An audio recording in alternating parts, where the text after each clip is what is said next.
बिस्मिल्लाहिर्रहमानिर्रहीम। तो आज हम पढ़ेंगे टर्पिनोइड्स के इंट्रोडक्शन पढ़ेंगे और टर्पीन्स के बारे में पढ़ेंगे।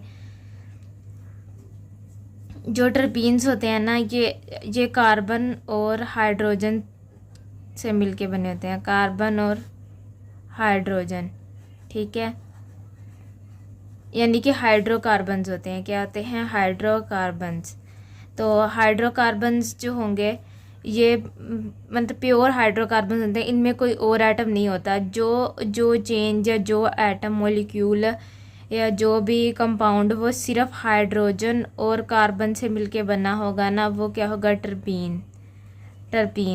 और इसमें ये नहीं है कि जितने मर्जी कार्बन हो जितने मर्जी हाइड्रोजन हो, इसमें स्पेसिफिक हाइड्रोजन स्पेसिफिक कार्बन होने चाहिए। यानी कि वो टर्पीन जिसके अंदर टर्पीन्स वो होते हैं जिसके अंदर कार्बन कितने हों? 5 और हाइड्रोजन कितने हों? 8 हों। जहाँ भी सिर्फ कार्बन और हाइड्रोजन की चेन बनी होगी ना, तो कार्बन कितने होने चाहिए? उसमें 5 होने चाहिए और हाइड्रोजन कितने होने चाहिए? 8 होने चाहिए, ठीक है। बता ऐसे देखो, 1 2 3 और ये 4 और यहाँ पे हम एक और कार्बन लगा देते हैं 5। देखो ये बन गया ना, ये 5 कार्बन बन गए। इस हाइड्रोजन कहाँ पे लगाएंगे हम? एक इधर, 1 2 3 1 2 3 4 5 6 7 8 पूरे हो गए ना। तो इस तरह से हम इसके हाइड्रोजन इसके 8 लगाएंगे और कार्बन कितने होने चाहिए? 5 होने चाहिए। और यहाँ पे इसका मॉलिक्यूलर फार्मूला यही है, C5H8। किसका मॉलिक्यूलर फार्मूला है? ये टर्पीन्स का। अगर टर्पीनोइड की बात की जाए तो टर्पीनोइड जो होते हैं ना, ये हमारे पास होते हैं। अगर टर्पीनोइड की बात की जाए तो टर्पीनोइड क्या होते हैं? टर्पीनोइड जो होते हैं वो टर्पीन से मिलके बने होते हैं। टर्पीनोइड किससे मिलके बने होते हैं? टर्पीन से। क्या बनते हैं? टर्पीन से टर्पीनोइड बनते हैं। यानी कि ये कार्बन 5 और H8 मिलके एक इस तरह का एक और कंपाउंड मिलके क्या बनाएगा? टर्पीनोइड, ठीक है। तो टर्पीनोइड जो होते हैं, अब इसके इंट्रोडक्शन देख लेते हैं कि ये क्या होते हैं। टर्पीनोइड बनाते हैं form a group of compound. ये क्या फॉर्म करते हैं? ग्रुप ऑफ कंपाउंड्स, ठीक है। ये ग्रुप ऑफ कंपाउंड कहाँ से अकर होते हैं? ये अकर होते हैं, यानी कि ये कहाँ से लिए हमें टर्पीनोइड जो होंगे ये कहाँ से मिलेंगे? हमें मिलेंगे ये प्लांट किंगडम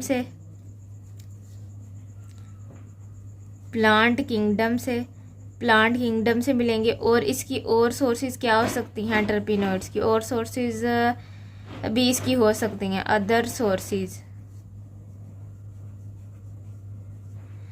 सोर्सेज भी हो सकती हैं, या जिनसे हम क्या अलग ले सकते हैं टर्पीनोइड्स। प्लांट्स के अलावा हम और सोर्सेज से भी टर्पीनोइड्स ले सकते हैं, ठीक है। और टर्पीनोइड्स की ना आगे इसको फर्दर क्लासेस में डिवाइड किया जाता है। टर्पीनोइड्स को किस में डिवाइड किया जाता है? फर्दर क्लासेस में। तो सबसे पहले ये देखो कि आइसोप्रीन क्या होता है। आइसोप्रीन भी यही होता है, यानी कि C5H8। It is a basic मतलब कि आइसोप्रीन यूनिट। बेसिक यूनिट जो होता है वो ये होता है, ठीक है। जहाँ पे हम देख इसको हेमी टर्पीनोइड कहेंगे, टर्पीनोइड, या फिर हम ये भी कह सकते हैं कि आइसोप्रीन यूनिट। तो इसके अंदर कितने कार्बन होंगे? 5 कार्बन होंगे। कार्बन कितने होंगे? 5। और ये क्लास कौन सी है? मतलब कि इसका ओहो, यानी इसके अंदर जो था ना, यहाँ पे हमने नंबर ऑफ आइसोप्रीन यूनिट बताने थे। यहाँ पे नंबर ऑफ आइसोप्रीन यूनिट जो होगा एक होगा, ठीक है, एक है यहाँ पे।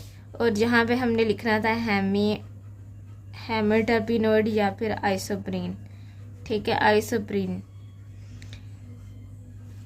तो ये जो होता है ना, इसके अंदर ये जो आगे मॉलिक्यूलर फार्मूला है, जो हमारे पास क्लासेस, सबसे पहले देखो क्लासेस क्या होती हैं, क्लासेस कौन कौन सी हैं इसकी। यहाँ से जैसे कि आइसोप्रीन है, हेमी है, फिर मोनो आएगा, मोनोटर्पिनोइड, मोनोटर्पिनोइड, ठीक है, मोनोटर्पिनोइड आएगा। ये टर्पिनोइड तो सारों के साथ आएगा ना, वैसे ये फर्स्ट वाले देखते हैं। फिर आएगा सेस्क्वी टर्पिनोइड, फिर आएगा मोनोसेस्क्वी डाइटर्पिनोइड, ठीक है। और उसके डाई के बाद क्या आ जाएगा, सेस्टर, ठीक है, सेस्टर टर्पिनोइड। सेस्टर के बाद आएगा ट्राई टर्पिनोइड, ट्राई के बाद आएगा टेट्रा, टेट्रा के बाद आएगा पोली। अब ये देखो, ये जो हमने आइसोप्रीन यूनिट था हमारे पास, इससे हमने ये वाले सारे कैसे कैलकुलेट किए, हमें कैसे पता चला कि ये जो क्लासिफिकेशंस हैं, ये जो अलग अलग क्लासेस हैं, इनके मोलिकुलर फार्मूला ये हैं। सबसे हमें पता है कि इन सब में आइसोप्रीन यूनिट हैं, ठीक है, इन सब में आइसोप्रीन यूनिट हैं। और उनका हमें ये भी पता है कि एक आइसोप्रीन यूनिट का मोलिकुलर फार्मूला ये है। इसका जनरल फार्मूला ना, जो जनरल फार्मूला क्या है टर्पिनोइड का, वो क्या है C5H8 और N। यहाँ पे जो N है, ये N क्या है, N is equal to number of ये N क्या है, number of isoprene unit,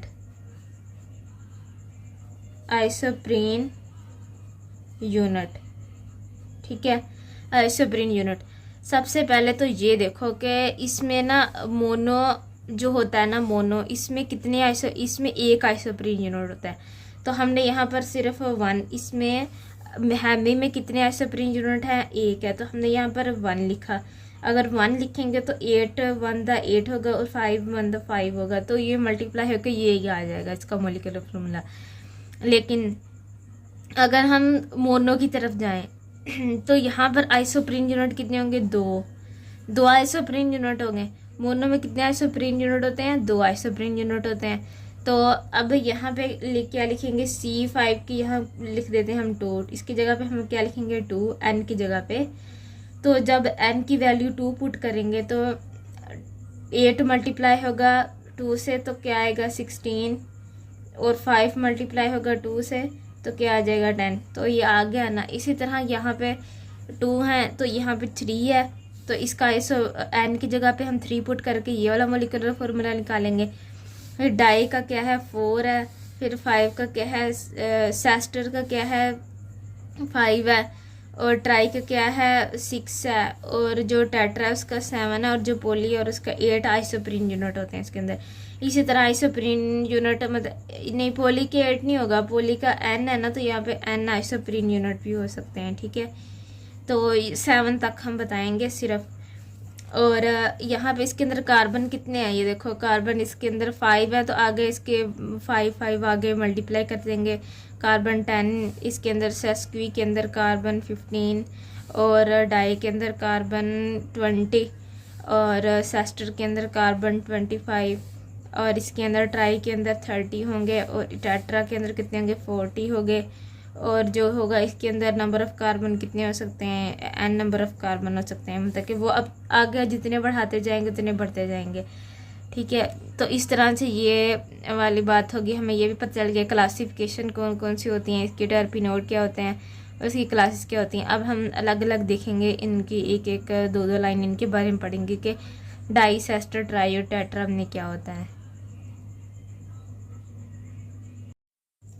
mono और सेस्क्वी टर्पिनोइड, डाई और ट्राई टर्पिनोइड्स के बारे में देखते हैं। मोनो और सेस्क्वी टर्पिनोइड में क्या होता है, ठीक है। सबसे पहले मोनो और सेस्क्वी टर्पिनोइड जो होते हैं ना, ये किसी भी मिक्सचर के या किसी भी चीज़ के ना ये चीफ कॉन्स्टिट्यूएंट होंगे, चीफ कॉन्स्टिट्यूएंट। अगर हम देखें कि कॉन्स्टिट्यूएंट क्या होता है, कॉन्स्टिट्यूएंट वो होते हैं जैसे कि एक सब मिक्सचर है उसके अंदर क्या होंगे, सब्सटेंस होंगे। तो जो उसके मिक्सचर के अंदर जो मेन सब्सटेंस होते हैं ना, उसको चीफ कहा गया है कि यानी कि जो टर्पिनोइड होगा मोनो और सेस्क्वी, ये एक चीफ कॉन्स्टिट्यूएंट के तौर पर एक्ट करते हैं किसी भी कंपाउंड के अंदर या किसी भी उसके अंदर जो हम मिक्सचर बनाएंगे, ठीक है। और ये मोनो और सेस्की किस के लिए यूज़ होंगे? एसेंशियल ऑयल के तौर पर यूज़ होंगे, एसेंशियल ऑयल के तौर पर, ठीक है। और ये जो एसेंशियल ऑयल होता है ना, ये हम एक और पर्पस के लिए भी यूज़ करते हैं, यानी कि ये हम परफ्यूमरी के लिए यूज़ करते हैं। परफ्यूमरी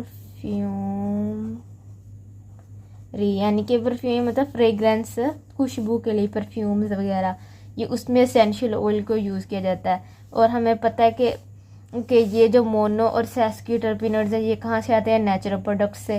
तो बेसिकली हम फ्रेग्रेंस और परफ्यूम्स में जो प्रोडक्ट यूज़ करते हैं वो हमें नेचर से मिलते हैं।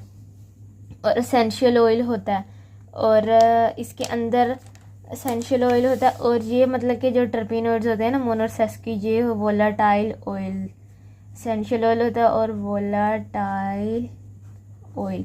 वोलाटाइल मतलब वो वाला ऑयल जो इजीली अवेपोरेट हो जाता है, इजीली अवेपोरेट, ठीक है, पोरेट। बस ये इसके 3-4 पॉइंट थे मोनो और सेस्की में। अब आ जाते हैं हम डाई और ट्राई की तरफ। डाई और ट्राई में क्या होता है? और एक और बात, ये हमें मिलते कहाँ से हैं? मोनो और सेस्की कहाँ से ऑब्टेन कहाँ से होते हैं? ये हमें सैप क्या होता है? एक ट्री होता है जिसके ना एक ट्री होता है, उसके ना यहाँ से ना मतलब कि रीज़न जो हम गम कह लें, वो उसके बाहर ना ऐसे निकली हुई होती हैं जो येलो इसी कलर की होती हैं। तो येलो नहीं मतलब डार्क ऐसे इनका कलर होता है, तो वो चिपचिपी सी भी होती हैं। तो वो ना उस तरह के ट्रीज से ली जाती हैं ये टर्पिनोइड्स। और टर्पिनोइड कहाँ से लिया जाता है? प्लांट से लिया जाता है, प्लांट के टिश्यूज़ से, और ये ट्रीज से लिया जाता है, ठीक है, ट्रीज से लिया जाता है। और अगर डाई और ट्राई टर्पिनोइड की बात की जाए तो डाई और ट्राई टर्पिनोइड जो होंगे ना, ये नॉट वोलाटाइल ऑयल्स होते हैं, नॉट वोलाटाइल ऑयल्स। मतलब कि ये जो मोनो और सेस्की होते हैं ना, ये वाले जो होते हैं वोलाटाइल होते हैं, मतलब इजीली एवेपोरेट हो जाते हैं। लेकिन जो डाई और ट्राई होते हैं ये नॉट वोलाटाइल होते हैं, मतलब कि ये इजीली एवेपोरेट नहीं हो सकते। और इसके ये ऑब्टेन कहाँ से होते हैं? ऑब्टेन्ड फ्रॉम प्लांट्स एंड जो ट्रीज़ के होते हैं ना, हमारे पास ट्रीज़ के क्या होते हैं? ट्रीज़ के गम्स एंड रेजन्स, गम्स और रेजन से ये हमें मिलते हैं। कौन मिलते हैं? डाई और ट्राई टर्पिनोइड्स। अगर टेट्रा की बात की जाए, टेट्रा टर्पिनोइड क्या होता है? टेट्रा टर्पिनोइड्स फॉर्म करते हैं form a group of compound को फॉर्म करते हैं, जिसको हम क्या कहते हैं? कैरोटीनोइड। अब टेट्रा टर्पिनोइड से हमें क्या मिलता है? कैरोटीनोइड। पोलीटर्पिनोइड जो होता है, रबर जो होती है ना, रबर, ये एक इम्पोर्टेंट पोलीटर्पिनोइड होता है। क्या होता है? इम्पोर्टेंट पोलीटर्पिनोइड कौन है? रबर। सेस्टर टर्पिनोइड जो होता है ना, ये हमें ना इसके ना अभी कुछ फॉर्म्स ही हमें पता है, यानी कि ये फ्यू नॉन सेस्टर टर्पिनोइड्स ज़्यादा नहीं पता अभी, इसकी कुछ सेस्टर टर्पिनोइड्स हैं जो हमें पता है, ठीक है। और नेक्स्ट जो ये है कि जो टर्पिनोइड्स होते हैं ना, इनकी ऑक्सीजनेटेड डेरिवेटिव्स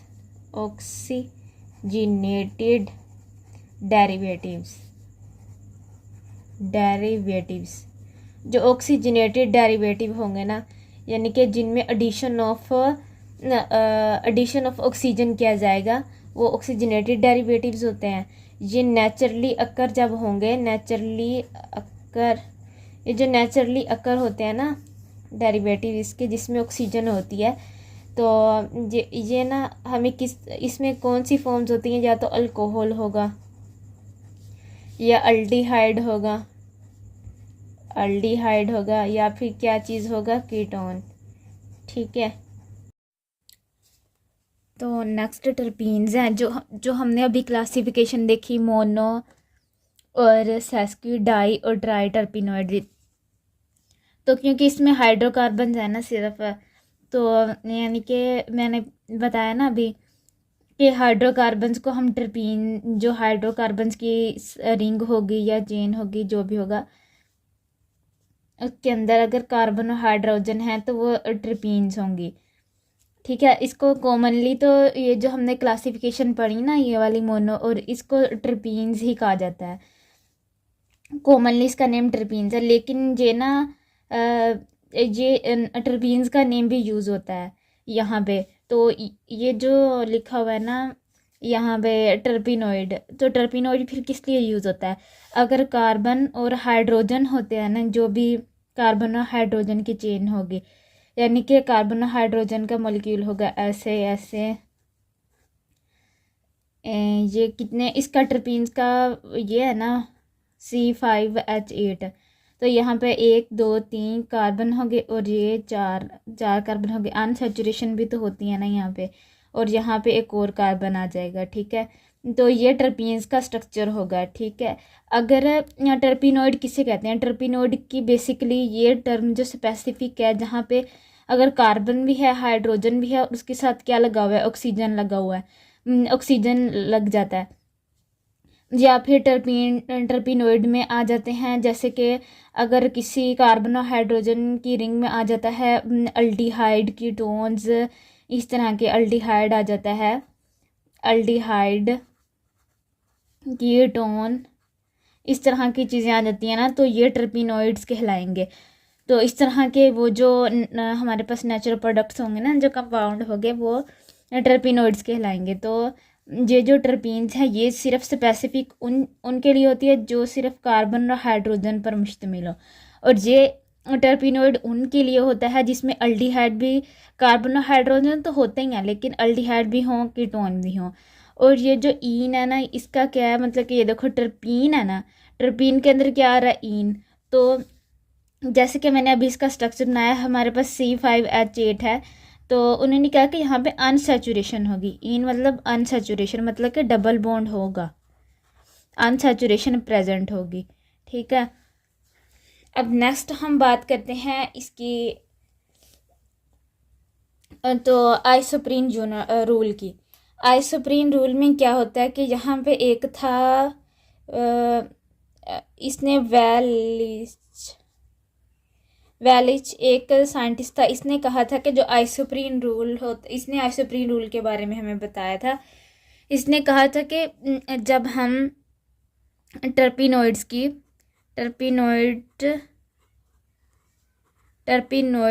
क्या करते हैं? Thermal decomposition. क्या करते हैं? Thermal decomposition.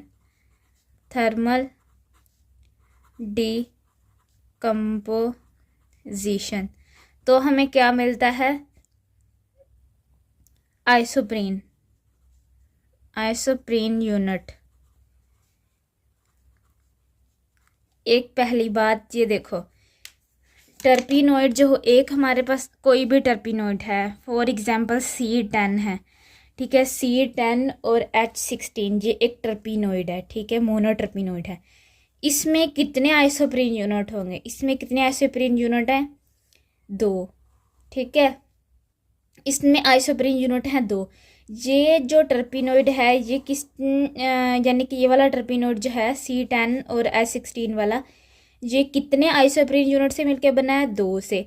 तो ये 2 आइसोप्रीन यूनिट से मिलकर बना है। तो जब इसको थर्मल डिकम्पोजिशन करेंगे, यानी इसको जब तोड़ेंगे, तो हमें कितने आइसोप्रीन यूनिट मिलेंगे? 2 मिलेंगे। वो आइसोप्रीन यूनिट होंगे उसके प्रोडक्ट।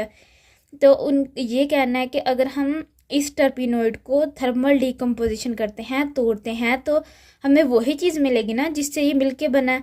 तो ये टर्पिनोइड किससे मिलके बना? आइसोप्रीन यूनिट से। तो हम जब इसको ब्रेक करेंगे तो आइसोप्रीन यूनिट बनेंगे।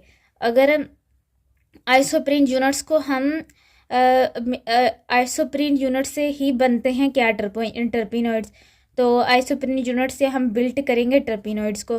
तो ये इसने एक रूल बताया था, वेलिच ने ना ये एक रूल बताया था जिसको उसने कहा कि आइसोप्रीन रूल। ठीक है, जितने हम आइसोप्रीन यूनिट को हम आइसोप्रीन यूनिट को फॉर्म करेंगे यहाँ से, तो उतना ही उसका क्या बनेगा, टर्पिनोइड बनेंगे।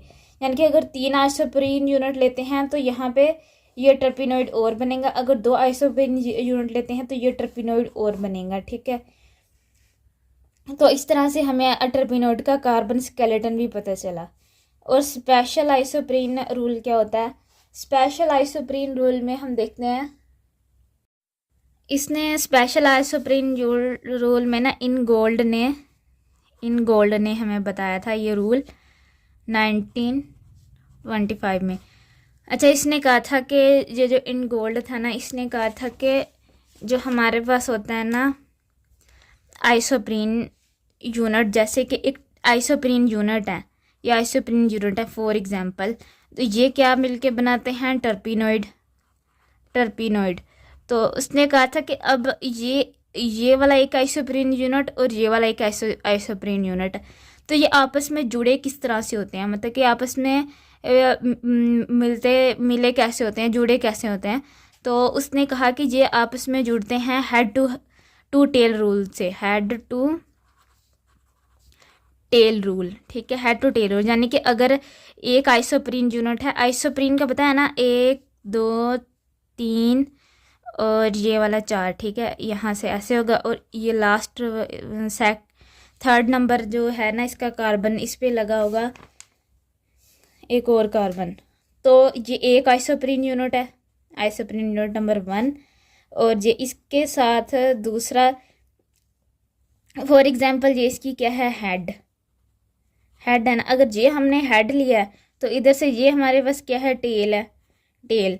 तो जो नेक्स्ट वाला होगा ना, ये इसकी टेल है ना, उसको उधर ले जाना। यहाँ पे क्या आनी चाहिए, ये हेड है तो ये टेल है, यहाँ पे क्या आनी चाहिए, इसकी टेल को पुट करो यहाँ पे, इसके साथ ऐसे ऐसे, फिर ऐसे, फिर ऐसे। ठीक है, टेल आ गई। अब जो नेक्स्ट हम बनाएंगे आइसोप्रीन यूनिट, ये इसका हेड हो गया, ये हेड हो गया, और जो यहाँ पे आएगी ना वो फिर से टेल होगी।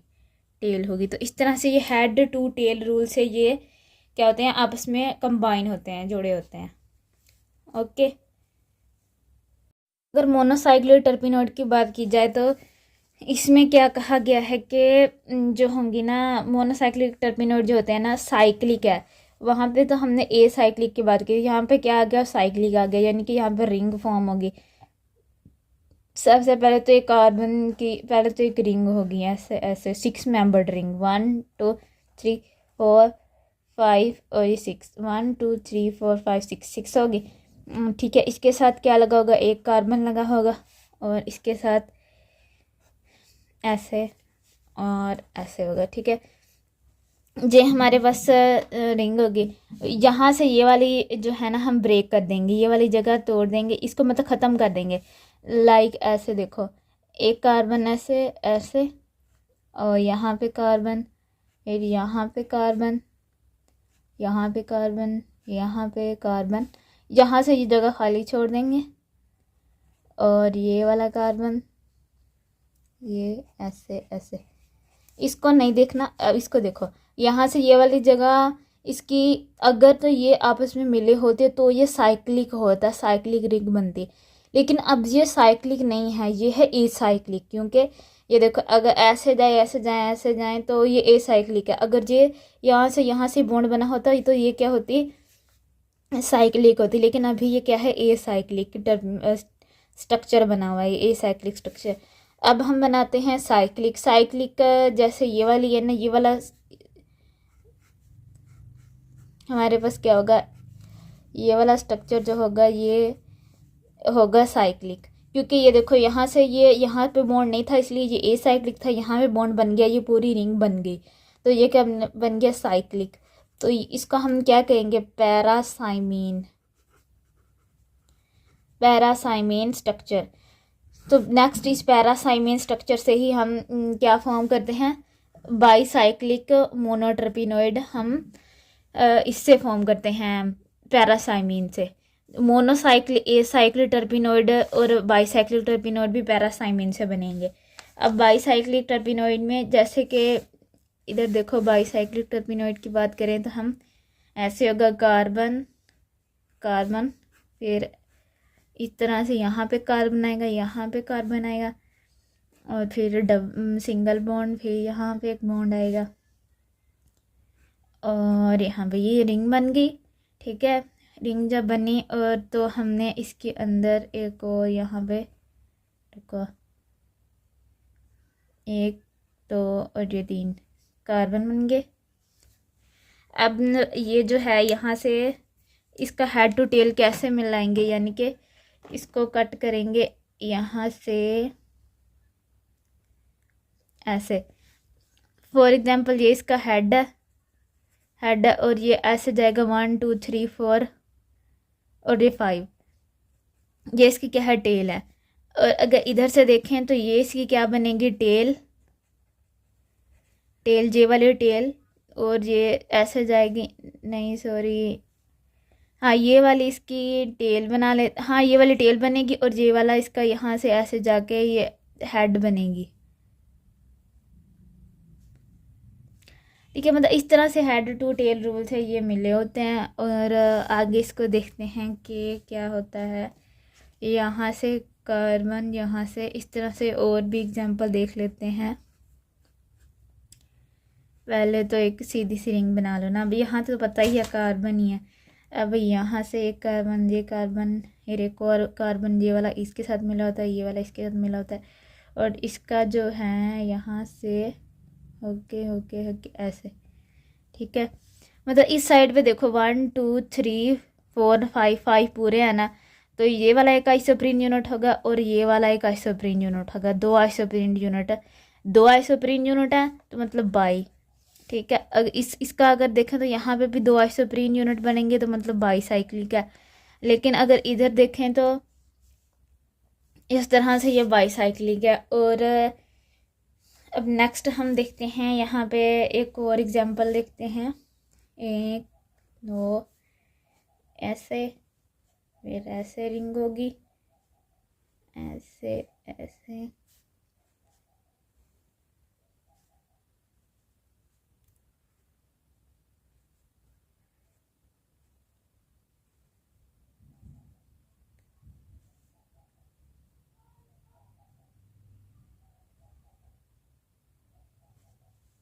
1 2 3 4 और ये वाला 5।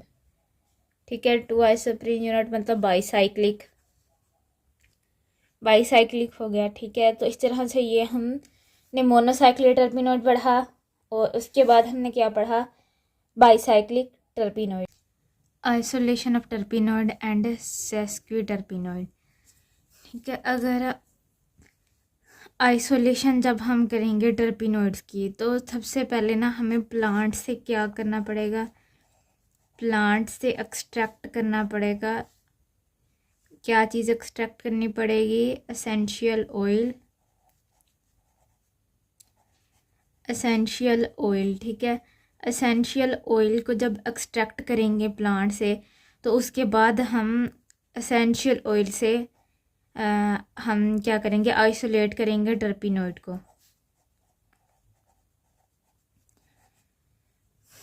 यानी कि क्या होगा कि इसके ना सबसे पहले हम एसेंशियल ऑयल को सेपरेट करने के लिए, आइसोलेट करने के लिए, या कह सकते हैं एक्सट्रैक्ट करने के लिए प्लांट से कौन कौन से मेथड यूज़ करते हैं। इसके दो मेथड हैं इसके।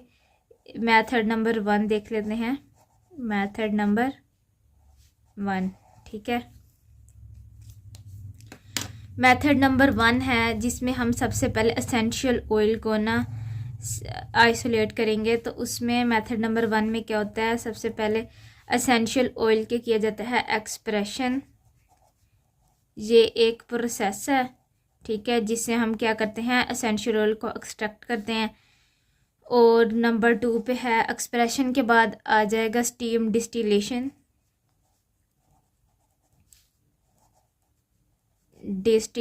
ये जो होती है ना डिस्टिलेशन, डिस्टिलेशन का अल्टरनेट होता है ये भी स्टीम डिस्टिलेशन, ये भी डिस्टिलेशन ही होती है। और नंबर 3 पे है एक्सट्रैक्शन। एक्सट्रैक्शन किससे होगी? बाय सोलवेंट से करवा लेंगे, बाय सोलवेंट। और नंबर 4 पे है एडजॉर्प्शन इन प्योरीफाइड फैट, इन प्योरीफाइड फैट। अब ये प्योरीफाइड फैट के बारे में भी हम पढ़ेंगे आगे। असेंशियल ऑयल को सेपरेट करने के लिए मेथड नंबर 1 ये था, उसमें ये सब चीज़ें आती हैं। और अब मेथड नंबर 2 की बात करें तो मेथड नंबर 2 क्या होगा?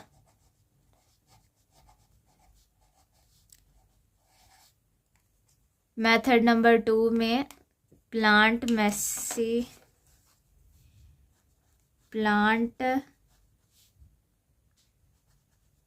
मैसीटर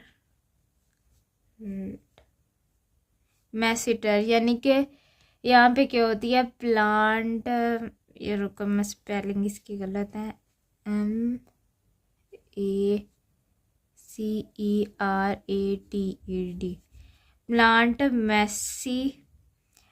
MACERATED, प्लांट मैसीरेट होगा। प्लांट मैसीरेट जो होता है ना, इसके मैसीरेट का क्या मतलब है? यानी कि ये सोक्ड किया जाता है, मटेरियल को सोक किया जाता है। किस में किया जाता है? ऑर्गेनिक सॉल्वेंट में। अच्छा, जब प्लांट की मैसीरेट करेंगे तो जब प्लांट की मैसीरेट करेंगे तो सबसे पहला क्या करेंगे? हम इसको डिस्टिल करेंगे, यानी कि इसकी क्या करेंगे? डिस्टिलेशन करेंगे। और डिस्टिलेशन भी कौन सी होगी? स्टीम डिस्टिलेशन करेंगे। और उसके बाद स्टीम डिस्टिलेशन करने के बाद जो, अगर तो ये जो है ना हमारे पास जो मटेरियल होगा वो अगर तो डिकम्पोज हो जाता है, डिकम्पोज होता है, तो अब हम इसके डिकम्पोज होगा तो क्या करेंगे? तो उसे एक्सट्रैक्ट करने के लिए हम क्या करेंगे? एक्सट्रैक्ट विद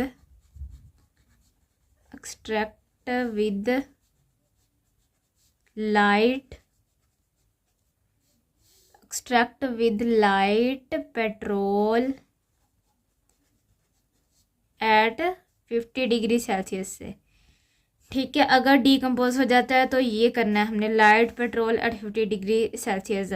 और जब डिस्टिलेशन हो रही है तो डिस्टिलेशन के हो रही है तो उससे हम सोलवेंट कैसे रिमूव करेंगे? रिमूवल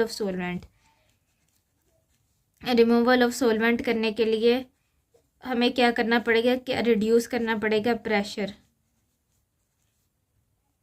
रिड्यूस क्या करेंगे? प्रेशर। तो हमें क्या मिलेगा? प्रेशर रिड्यूस करने के से रिमूवल सोलवेंट, तो हमें क्या मिल जाएगा? सोलवेंट।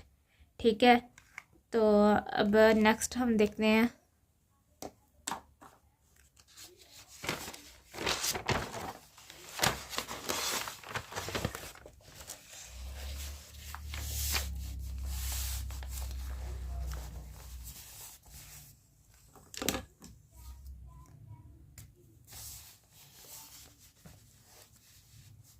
मेथड एडजॉर्प्शन इन फैट। वो मैंने कहा था ना कि एडजॉर्प्शन होगी जो कि प्योरीफाइड फैट में होगी। तो अब देख लेते हैं कि एडजॉर्प्शन इन फैट कैसे होगी। सबसे पहले जो फैट होगा ना, जो फैट होता है उसको हम क्या करेंगे? वार्म करेंगे। कितने वार्म्ड करेंगे? एट 50 डिग्री सेल्सियस पे। और जब ये वार्म्ड हो जाएगा ना 50 डिग्री सेल्सियस पर, फिर हम क्या करेंगे? फ्लावर के पेटल सेपरेट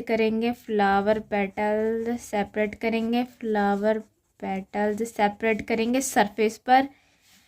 जब सरफेस पर फ्लावर पेटल्स को सेपरेट करेंगे तो क्या होगी? तो इसकी अनसेचुरेटेड हो जाएंगी, अनसेचुरेटेड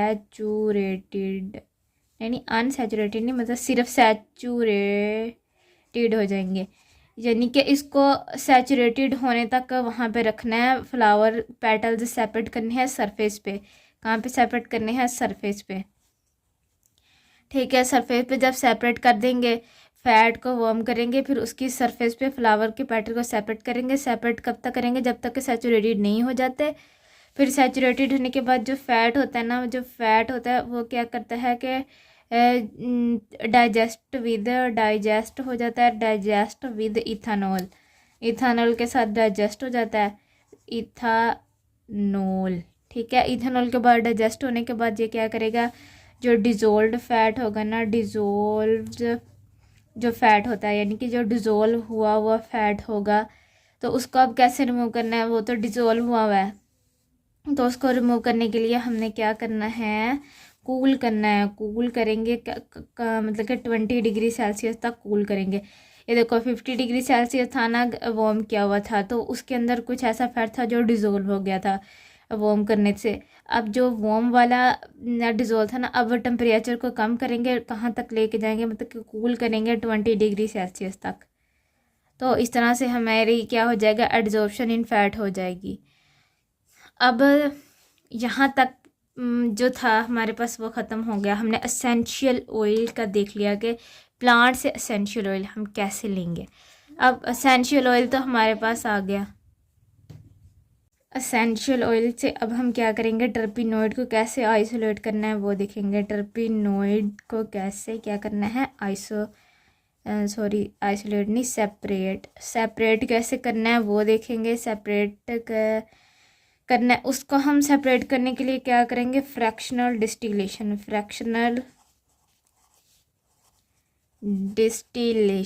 ठीक है। फ्रैक्शनल डिस्टिलेशन से सेपरेट करेंगे। तो इसके अंदर सबसे पहले क्या होगा कि जो टर्पिनोइड होते हैं ना, टर्पिनोइड जो होते हैं, टर्पिनोइड हाइड्रोकार्बन्स, उसको क्या करेंगे, फर्स्टली डिस्टिल करेंगे। डिस्टिल कर लिया, ठीक है। अब क्या करेंगे, डिस्टिलेशन के जो होगी ना, डिस्टिल करने के बाद डिस्टिलेशन को रिड्यूस प्रेशर करेंगे, यानी कि उसका प्रेशर रिड्यूस रखेंगे। उसका प्रेशर रिड्यूस रखने पे क्या होगा, टर्पिनोइड का हमें क्या चीज़ मिलेगी, टर्पिनोइड मिलेगा। ये सेस्क्यू टर्पिनोइड क्या है, हमारे पास प्रोडक्ट है, ठीक है, ये हमें मिला। तो अब हम ये डिस्टिलेशन में सेस्क्यू टर्पिनोइड हमें मिल गया। अब इसे मतलब कि सेस्क्यू टर्पिनोइड को आइसोलेट कैसे करना है डिस्टिलेशन से, उस सारे इसको आइसोलेट, सेस्क्यू टर्पिनोइड यानी प्रोडक्ट को आइसोलेट करने के लिए क्या करेंगे, हम आइसोलेट करने के लिए हम फिर क्या करेंगे, फ्रैक्शनल डिस्टिलेशन करेंगे। डिस्टिलेशन सबसे पहले हमने डिस्टिलेशन की, क्या किया, डिस्टिलेशन की, रिड्यूस प्रेशर पे हमें क्या मिल गया, सेस्क्यू टर्पिनोइड मिल गया। अब सेस्क्यू टर्पिनोइड तो मिल गया, अब उसको अलग कैसे करना है, उसको आइसोलेट कैसे करना है, उसको फ्रैक्शनल डिस्टिलेशन से हमने अगेन डिस्टिलेशन करनी है, वो भी फ्रैक्शनल, फिर उसको हमने अलग कर लेना है, ठीक है। अब एक और बात है कि डिस्टिलेशन से तो हम टर्पिनोइड को सेपरेट कर सकते हैं, गैस क्रोमेटोग्राफी के प्रोसेस से भी हम क्या कर सकते हैं, टर्पिनोइड को सेपरेट कर सकते हैं। क्रोमेटोग्राफी में क्या होती है, जैसे कि गैस क्रोमेटोग्राफी से ना हम टर्पिनोइड को लेते हैं, इसमें पर्टिकुलर जो टर्पिनोइड होगा ना उसको भी ऑब्टेन कर सकते हैं। तो इसमें आइसोलेशन भी हो सकती है, गैस क्रोमेटोग्राफी में दोनों चीज़ें होंगी, आइसोलेशन भी होगी और सेपरेशन भी होगी हमारे पर्टिकुलर प्रोडक्ट की, ठीक है। पर्टिकुलर प्रोडक्ट की। जब आइसोलेशन क्या होता है, आइसोलेशन मतलब कि सेपरेशन, वो आइसोलेशन जो हमें प्रोडक्ट मिलेगा वो ज़रूरी नहीं है कि प्योर फॉर्म में मिले, not in may be not in pure form, लेकिन जो सेपरेशन हम करते हैं उसमें प्योर फॉर्म में ही हमें प्रोडक्ट मिलना चाहिए, ठीक है। तो इसमें यह डिफरेंट है, एक गैस क्रोमेटोग्राफी से हमें दोनों चीज़ें मिल सकती हैं, आइसोलेशन भी हो सकती है, सेपरेशन भी हो सकती है, पर्टिकुलर प्रोडक्ट भी मिल सकता है। तो जो टर्पिनोइड की सेपरेशन थी वो इस तरह से होती है।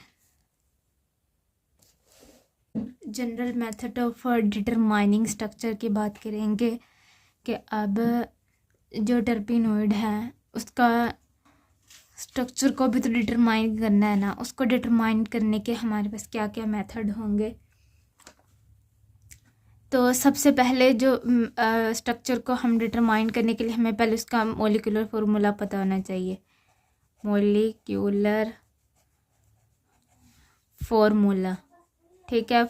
मोलिकुलर फार्मूला को फाइंड करने के मेथड होते हैं, लेकिन इस सबसे और मोलिकुलर फार्मूला को फाइंड करने के लिए मास स्पेक्ट्रोस्कोपी का यूज़ किया जाता है। मास स्पेक्ट्रोस्कोपी, ठीक है, मास स्पेक्ट्रोस्कोपी का यूज़ किया जाता है। और यहाँ पे अगर तो ऑप्टिकली कंपाउंड ऑप्टिकली एक्टिव है, ऑप्टिकली एक्टिव है, तो ये भी किस चीज़ में हमारी मदद करेगा, ये भी इसकी स्ट्रक्चरल इलूसिडेशन यानी स्ट्रक्चरल डिटर्मिनेशन में मदद करेगा। क्योंकि अगर ऑप्टिकली एक्टिव होगा तो हमें पता है कि optically active compound rotation show करता है, और जिससे जो ऑप्टिकली एक्टिव होगा रोटेशन भी दो तीन तरह की होती है ना, पॉजिटिव और नेगेटिव होती हैं। पॉजिटिव ऑप्टिकली एक्टिव होता है, नेगेटिवली एक्टिव होता है, तो उससे हमें पता चलेगा ऑप्टिकली एक्टिविटी से कि वो पॉजिटिव है नेगेटिव है, जिससे हमें पता चलेगा कि किसमें कायरल सेंटर कौन सा प्रेजेंट, मतलब कायरल सेंटर प्रेजेंट है। तो इस तरह से हमें उसकी स्ट्रक्चरल में हेल्प मिलेगी डिटर्मिनेशन में, स्ट्रक्चर डिटर्मिनेशन में। नंबर 2 पे मोलिकुलर फार्मूला अगर पता चल गया है तो उसके बाद हमें पता करना है कि जो हमारे पास टर्पिनोइड होते हैं ना, उसमें क्या होता है कि ऑक्सीजन अगर प्रेजेंट है उसमें, तो ऑक्सीजन प्रेजेंट है अगर उसमें, तो टर्पिनोइड में present, if oxygen is present तो क्या होगा, तो वो उसकी फंक्शनैलिटी कौन सी है, ऑक्सीजन तो हो गया प्रेजेंट, लेकिन उसकी फंक्शनैलिटी कौन सी है, फंक्शनैलिटी, ठीक है। फंक्शनैलिटी कौन सी है, उसकी फंक्शनैलिटी होनी चाहिए या तो वो हो सकती है हाइड्रोक्सल यानी कि हाइड्रोक्सी हो सकती है, या फिर क्या सकता है कीटोनिक हो सकती है, या फिर अल्डिहाइड हो सकती है, ठीक है। तो इसे पहले तो ऑक्सीजन प्रेजेंट है या नहीं है ये देखेंगे, फिर अगर प्रेजेंट है तो वो कौन सी फंक्शनल नेचर का है, तो वो हमें पता करना है कि हाइड्रोक्सी है, कीटोनिक है, अल्डिहाइड है, ठीक है। अब फिर जब ये कंफर्म हो जाएगा उसके बाद हमने देखना है कि इसके अंदर ओलिफिन बॉन्ड कितने हैं, यानी कि इसके अंदर जो है ओलिफिन बॉन्ड कितने हैं। तो जब इसके अंदर ओलिफिन बॉन्ड का हमें कैसे पता चलेगा, वो ब्रोमीन किसके से पता चलेगा, ब्रोमीन से जो, और इसके अंदर डबल बॉन्ड कितने प्रेजेंट हैं टर्पिनोइड के अंदर। तो डबल बॉन्ड की प्रेजेंस हम कैसे, एनालिसिस ऑफ ब्रोमाइड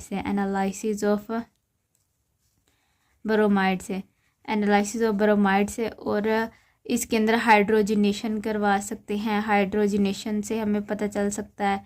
हाइड्रोजनेशन के बाद और क्या चीज़ हो सकती है, टाइट्रेशन हो सकती है, टाइट्रेशन से हमें भी पता चल सकता है कि कितने डबल बॉन्ड प्रेजेंट हैं और रिंग में कितने डबल बॉन्ड प्रेजेंट हैं, और मतलब कि जो हमारे पास पेरेंट चेन होगी ना हाइड्रोकार्बन की, उसमें कितने बॉन्ड प्रेजेंट है, ठीक है। यानी कि उसका मोलिकुलर फार्मूला क्या होगा वो भी हमें इस मेथड से पता चल सकता है।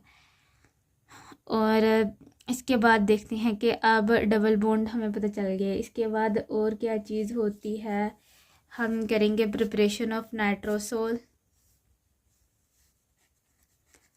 प्रिपरेशन ऑफ नाइट्रोसोल, जो कि हमें स्ट्रक्चरल डिटर्मिनेशन में हेल्प करेगा। प्रिपरेशन ऑफ नाइट्रोसो क्लोराइड कराएंगे, तो नाइट्रोसो क्लोराइड की प्रिपरेशन होगी। नेक्स्ट इज़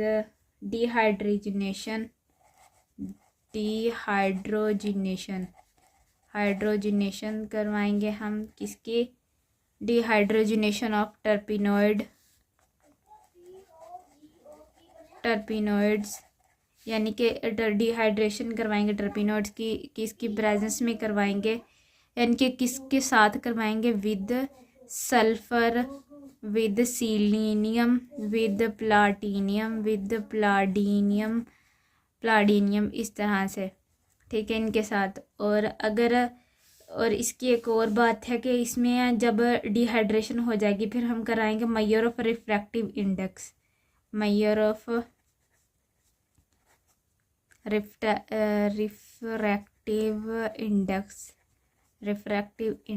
ठीक है। रिफ्रैक्टिव इंडेक्स होगा जिससे हमें कार्बन स्केलेटन का पता चलेगा, स्केलेटन का पता चलेगा, स्केलेटन। और लास्ट में हम करेंगे डिग्रेटिव ऑक्सीडेशन